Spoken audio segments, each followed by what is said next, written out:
ഇടപ്പള്ളി കുന്നുംപുറത്ത് കാറിന് മുകളിലേക്ക് tanker lorry മറിഞ്ഞു. നിർമ്മാണത്തിലിരിക്കുന്ന പില്ലറിൽ തട്ടിയാണ് ടാങ്കർ ലോറി കാറിന് മുകളിലേക്ക് മറിഞ്ഞത്. ഇടപ്പള്ളിയിൽ നിന്ന് വരാപ്പുഴ ദിശയിലേക്ക് സഞ്ചരിക്കുകയായിരുന്നു ഇരു വാഹനങ്ങളും.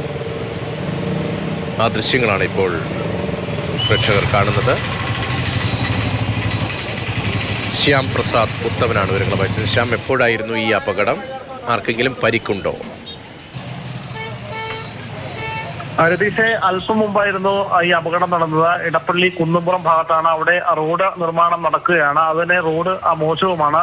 ആ റോഡിലൂടെ രാത്രി ആയതിനാൽ തന്നെ ഈ നിർമ്മാണം നടക്കുന്നതിനാൽ നിർമ്മാണ സ്ഥലത്തുള്ള പില്ലറിൽ ഈ ടാങ്കർ ലോറി തട്ടുകയായിരുന്നു. അങ്ങനെ ടാങ്കർ തട്ടി മറിയുകയായിരുന്നു. മറിഞ്ഞ് ഈ കാറിന്റെ മുകളിലേക്ക് ഈ ടാങ്കർ വീണു. ഈ ടാങ്കറിന്റെ മുൻഭാഗമാണ് വീണിരിക്കുന്നത്, പുറകിലെ ഡിക്കി ഭാഗമല്ല. അതുകൊണ്ട് തന്നെ ഈ ടാങ്കർ കാലിക്കാണ് വന്നതെന്നാണ് നമുക്ക് അറിയാൻ കഴിഞ്ഞത്. പക്ഷേ അത്ര ഏറെ ഭാരവുമില്ല. നിലവിൽ ആ കാറിലുണ്ടായിരുന്നത് ഡ്രൈവർ മാത്രമെന്നാണ് പോലീസ് പറഞ്ഞത്. ആ ഡ്രൈവർക്ക് മറ്റ് പരിക്കുകളൊന്നും തന്നെ ഇല്ല. ഇപ്പോൾ പോലീസും ഏലൂരിലെ ഫയർഫോഴ്സ് സംഘവും അവിടെ എത്തിയിട്ടുണ്ട്. റോഡിലൊരു ഗതാഗത കുരുക്കുണ്ട്. ഇത് മാറ്റാനുള്ള ശ്രമം തുടരുകയാണ്. ഈ ടാങ്കറും ഈ കാറും മാറ്റിയെങ്കിൽ മാത്രമേ അവിടുത്തെ ഗതാഗതം പൂർണ്ണമായിട്ടും സുഗമമാക്കാൻ പറ്റുകയുള്ളൂ.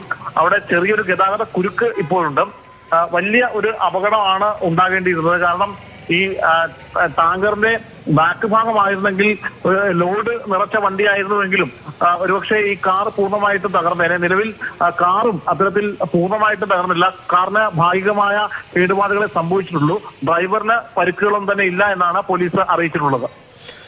കാറിന് മുകളിലേക്കാണ് ലോറി മറിഞ്ഞത്. ആ ദൃശ്യങ്ങളാണ് കൊച്ചിയിൽ നിന്ന് കാണുന്നത്. അല്പം മുമ്പായിരുന്ന അപകടമെന്നാണ് ശ്യാം പ്രസാദ് ഉത്തമൻ നൽകുന്ന വിവരം. ഇടപ്പള്ളി കുന്നുംപുറത്താണ് ഇങ്ങനെ ഒരു അപകടമുണ്ടായത്.